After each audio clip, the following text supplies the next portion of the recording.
Hi hello കൂട്ടുകാരെ, എല്ലാ കൂട്ടുകാർക്കും ചെമ്പനീർ പൂവിൻ്റെ ഒരു അടിപൊളി എപ്പിസോഡ് റിവ്യൂയിലേക്ക് സ്വാഗതം. നമ്മൾ ഈ റിവ്യൂ പറയണത് ഒരു പാടത്തിൻ്റെ സൈഡിൽ നിന്നിട്ടാണ് കേട്ടോ. നിങ്ങൾ ഈ പാടം നോക്കിയാൽ നല്ല അടിപൊളി വൈബല്ലേ, കണ്ടോ? അറ്റം വരണ്ട് കേട്ടോ പാടം. ഈ പാടം നോക്കി ഞങ്ങൾ. അപ്പോൾ നമ്മൾ ഈ പാടത്തിൻ്റെ സെൻറ്ററിൽ റോഡുണ്ട്. ആ റോഡിൽ നിന്നിട്ടാണ് റിവ്യൂ പറയണത്. അപ്പോൾ നമുക്ക് റിവ്യൂയിലോട്ട് കിടക്കാം. നല്ല വെയിലാണ് കേട്ടോ. അപ്പോൾ നമ്മുടെ സച്ചി അവിടെ റൂമിലേക്ക് വന്ന വശം തന്നെ രേവതിയോട് ചോദിക്കുന്നത്, രേവതി നിനക്ക് എവിടെ നിന്നാണ് 10,000 രൂപ കിട്ടിയതെന്ന് ചോദിക്കുന്നത്. അപ്പോൾ രേവതി പറയുന്നത്, സച്ചിയേട്ടൻ തന്ന പൈസ ഉണ്ടല്ലോ, കുറച്ച് ഞാൻ മിച്ചം പിടിച്ചിട്ടുണ്ടായിരുന്നു, പിന്നെ പൂ കെട്ടിയ പൈസയും കൂടിയിട്ടാണ് ആ 10,000 രൂപ അമ്മയുടെ കയ്യിൽ കൊടുത്തു എന്ന് പറയുമ്പോൾ സച്ചിക്ക് അങ്ങോട്ട് തൃപ്തിയാവണില്ല. സച്ചി പറയുന്നത്, നീ നോണയൊന്നും പറയണ്ട, മര്യാദയ്ക്ക് സത്യം പറഞ്ഞു എന്ന് പറയുന്നത്. സച്ചിയേട്ടൻ ഞാൻ പറഞ്ഞില്ല, എന്നെ ഒന്ന് വിശ്വസിക്കുമെന്ന് പറയുമ്പോൾ വിശ്വസിക്കാൻ പറ്റില്ല.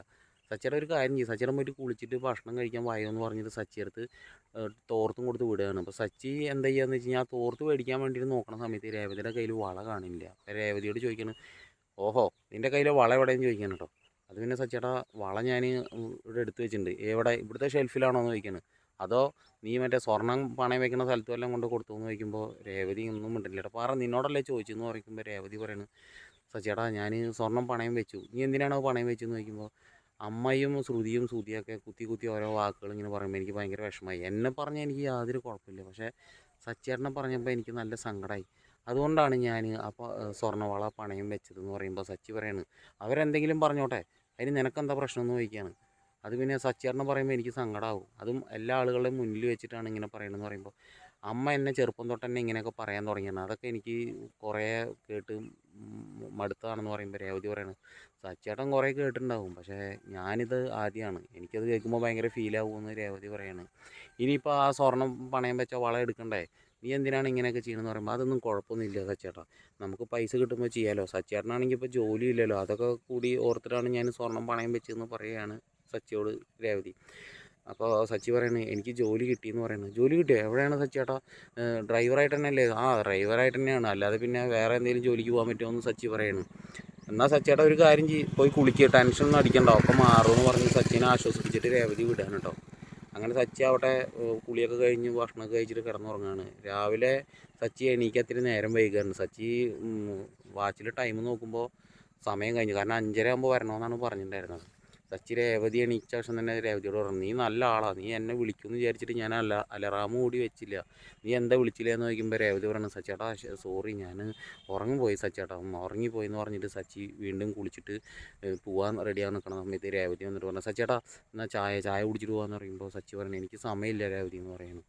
അതൊന്നും പറഞ്ഞാൽ പറ്റില്ല സച്ചേട്ടാ, ഈ ചായ കുടിക്കാൻ എത്ര സമയം വേണം, സച്ചേട്ടൻ ചായ കുടിച്ചിട്ട് പോകുമെന്ന് പറഞ്ഞിട്ട് രേവതി ചായ കൊടുക്കുകയാണ്. സച്ചി ആവട്ടെ ചായയൊക്കെ കുടിച്ചിട്ട് ജോലിക്ക് പോവാണ്. ജോലി സ്ഥലത്തെത്തിയ സച്ചി കാറൊക്കെ കഴുകിക്കൊണ്ടിരിക്കുകയാണ് കേട്ടോ. കാറ് കഴുകി പാവം ആകെ ക്ഷീണിച്ചിരിക്കുന്ന സമയത്ത് വേറൊരു ഡാവ് വന്നിട്ട് പറയണം, അതെ ഇത് അഡ്വക്കേറ്റ് സാറിൻ്റെ ഒരു കാറല്ലേ, ഇതിന് അധികം തിരക്കൊന്നുമില്ല, നീ ഒരു കാര്യം ചെയ്യ്, എനിക്ക് അത്യാവശ്യമുണ്ട്, നീ എൻ്റെ വണ്ടി ആദ്യം കഴുകാൻ നോക്കുമെന്ന് പറയുമ്പോൾ സച്ചി ശരി സാറെന്ന് പറഞ്ഞിട്ട് ആ വണ്ടി അവിടെ ഇട്ടിട്ട് സച്ചി ഈ പുള്ളിക്കാരൻ്റെ വണ്ടി ഇങ്ങനെ കഴുകാൻ കേട്ടോ. കഴുകിക്കൊണ്ടിരിക്കുന്ന സമയത്ത് മറ്റേ പുള്ളിക്കാരൻ വരണം. വന്ന വശം തന്നെ പറഞ്ഞത്, ഇതെന്താണോ വണ്ടിയൊന്നും ശരിക്കും കഴിയിട്ടില്ല, ആകെ മൊത്തം ചെളിയാണ്, ഇങ്ങനെയാണോ തൻ്റെ വണ്ടി കഴിയൽ, തന്നെയൊക്കെ ജോലിക്കെടുത്ത ആൾക്കാരെ സമ്മതിച്ചാൽ മതി എന്ന് പറഞ്ഞിട്ട് ചീത്ത പറഞ്ഞുകൊണ്ടിരിക്കുകയാണ് കേട്ടോ.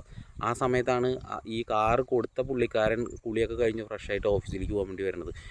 സച്ചി വണ്ടിയുടെ താക്കോല് കേട്ടെന്ന് പറയുന്നത്. അപ്പോൾ താക്കോല് കൊടുക്കുകയാണ്. താക്കോല് കൊടുത്ത വശം പുള്ളിക്കാരൻ ഡോറൊക്കെ തുറന്ന വശം തന്നെ നോക്കുമ്പോൾ, അയ്യോ എൻ്റെ ഫോൺ കാണാനില്ല എന്ന് പറയുന്നത്. അപ്പോൾ മറ്റേ പുള്ളിക്കാരൻ ചോദിക്കണേ, എന്താ എന്താ എന്താ എന്താ പ്രശ്നം, ഫോൺ കാണാനില്ലേ? ഇല്ല സാറേ. ഇത് ഇന്നലെ എടുത്ത ഫോണല്ല, പുതിയ ഫോൺ, ആ ഫോണാണോ കാണാതായത്? അതെ സാറേ, 1.5 ലക്ഷം രൂപ വിലയുള്ള ഫോൺ, അത് കാണാനില്ല. താൻ എവിടെയെങ്കിലും മറന്നു വെച്ചോ? ഇല്ല, ഞാൻ ഫോൺ കൊണ്ടുവന്ന് കാറിൽ വെച്ചിട്ടുണ്ടായിരുന്നു, പിന്നെ താക്കോല് ഇയാളുടെ കയ്യിലും ഏൽപ്പിച്ചു എന്ന് പറയുകയാണ്. അപ്പോൾ ഈ പുള്ളിക്കാരൻ ഓൾറെഡി സച്ചിയോട് ദേഷ്യമുണ്ട്, കാരണം വെച്ച് കഴിഞ്ഞാൽ വണ്ടി ശരിക്കും ക്ലീൻ ഒന്നും ചെയ്തിട്ടില്ലല്ലോ.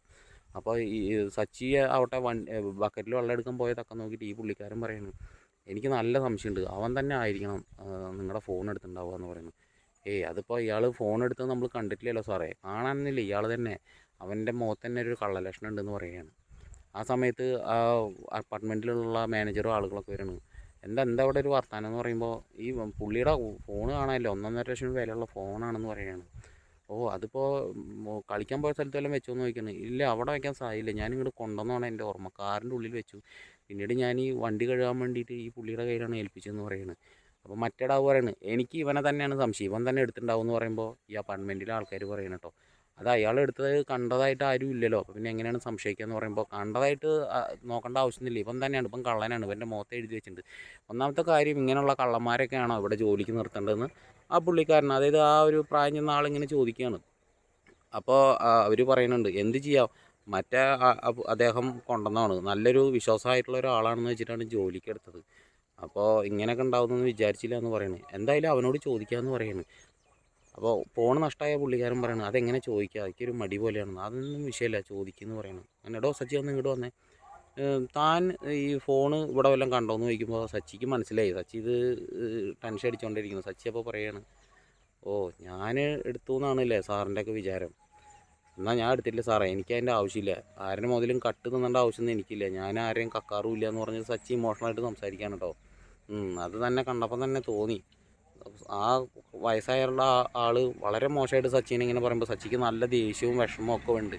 ഈ സമയം രേവതി ആവട്ടെ ഇതൊക്കെ കണ്ട് നിൽക്കുകയാണ്. രേവതി വന്നിട്ടുണ്ടായിരുന്നു. രേവതിയുടെ അടുത്ത് വന്നിട്ട് കൂട്ടുകാർ വന്നിട്ട് പറയുന്നുണ്ട് സച്ചിക്ക് ജോലി കിട്ടിയില്ല. അതെ, കാർ ഡ്രൈവറായിട്ടാണെന്ന് രേവതി പറയുന്ന സമയത്ത് കാർ ഡ്രൈവറായിട്ടൊന്നുമല്ല, ആള് കാറ് വാഷ് ചെയ്യാനാണ്. അപ്പാർട്ട്മെൻറ്റിൽ കുറേ കാറുകളുണ്ട്, ആ കാറുകൾ കഴുകാനാണ് സച്ചി പോയിരിക്കുന്നത് എന്ന് പറയുമ്പോൾ രേവതിക്ക് ഭയങ്കര ടെൻഷനാണ്.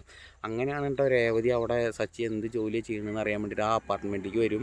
അപ്പാർട്ട്മെൻറ്റിൽ വന്ന വശം തന്നെ അവിടെയുള്ള ഒരു സെക്യൂരിറ്റിക്കാരൻ പറയാണ്, എന്താ രേവതി ഇവിടെ എന്ന് ചോദിക്കുമ്പോൾ ഞാൻ സച്ചിയേട്ടനെ കാണാൻ വേണ്ടി വന്നതാണെന്ന് പറയുന്നു. ഓ സച്ചിയാണോ, സച്ചി അപ്പുറത്ത് ജോലി ചെയ്യുന്നുണ്ട്. അപ്പോൾ രേവതി സച്ചി ഇവിടെ ജോലി ചെയ്യണമെന്ന് അറിയത്തില്ലെന്ന് ചോദിക്കുകയാണ്. ഇല്ല എന്ന് പറയുന്നു.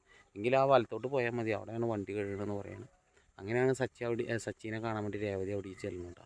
രേവതി ചെല്ലുന്ന സമയത്ത് സച്ചി കാറ് കഴുകിക്കൊണ്ടിരിക്കുകയാണ്. പിന്നീട് ഈ നടക്കുന്ന സംഭവങ്ങളൊക്കെ രേവതി കണ്ടുകൊണ്ടിരിക്കുകയാണ്. അപ്പോൾ രേവതിക്കാവട്ടെ സച്ചിനെ ഇങ്ങനെ കുറ്റപ്പെടുത്തി പറഞ്ഞുകൊണ്ടിരിക്കുന്ന സമയത്ത് രേവതിക്ക് ഭയങ്കര വിഷമമാവാണ്. സച്ചി ആവട്ടെ ദേഷ്യം സഹിച്ചു പിടിച്ചിട്ട് അവരോട് ഒന്നും പറയാതെ അവർ ചോദിക്കുന്ന കാര്യങ്ങൾക്കൊക്കെ പക്വതയായിട്ട് മറുപടി പറഞ്ഞ് ഇങ്ങനെ നിൽക്കുകയാണ്. രേവതി മനസ്സുകൊണ്ട് പ്രാർത്ഥിക്കുന്നുണ്ട് സച്ചിയേട്ടന് ക്ഷമ കൊടുക്കണേ. കാരണം എന്താ വെച്ചാൽ സച്ചിയുടെ ഒരു സ്വഭാവം വെച്ച് നോക്കുമ്പോൾ സച്ചി പൊട്ടിത്തെറിക്കുന്ന ഒരാളാണ്, പെട്ടെന്ന് പ്രതികരിക്കും. സച്ചിയെല്ലാം കടിച്ചു പിടിച്ച് നിൽക്കുകയാണ്. കാരണം ഇത്രയും ബുദ്ധിമുട്ടിലൂടെ കടന്നു പോകുന്ന ഒരു സിറ്റുവേഷൻ ആയിട്ടുള്ള ഒരു ടൈമാണ്. അപ്പോൾ ആ ടൈമിൽ ഉള്ള ജോലിയും കളയണ്ടെന്ന് വെച്ചിട്ട് സച്ചി ക്ഷമിച്ചുകൊണ്ടിരിക്കണമെന്നാണ് ഇന്നത്തെ എപ്പിസോഡിൽ മെയിനായിട്ട് ഫോക്കസ് ചെയ്ത് കാണിച്ചുകൊണ്ടിരിക്കുന്നത്. ഞാനൊന്ന് വളരെ ചുരുക്കി പറഞ്ഞാണ് കേട്ടോ. നിങ്ങൾക്ക് എത്ര പേർക്ക് ഈ കഥ മനസ്സിലായിട്ടുണ്ടാവും എന്നറിയില്ല. അപ്പോൾ വീഡിയോ ഇഷ്ടമായിട്ടുണ്ടെങ്കിൽ ലൈക്ക് അടിച്ച് ചാനൽ സബ്സ്ക്രൈബ് ചെയ്തേക്കാം. ഓക്കെ.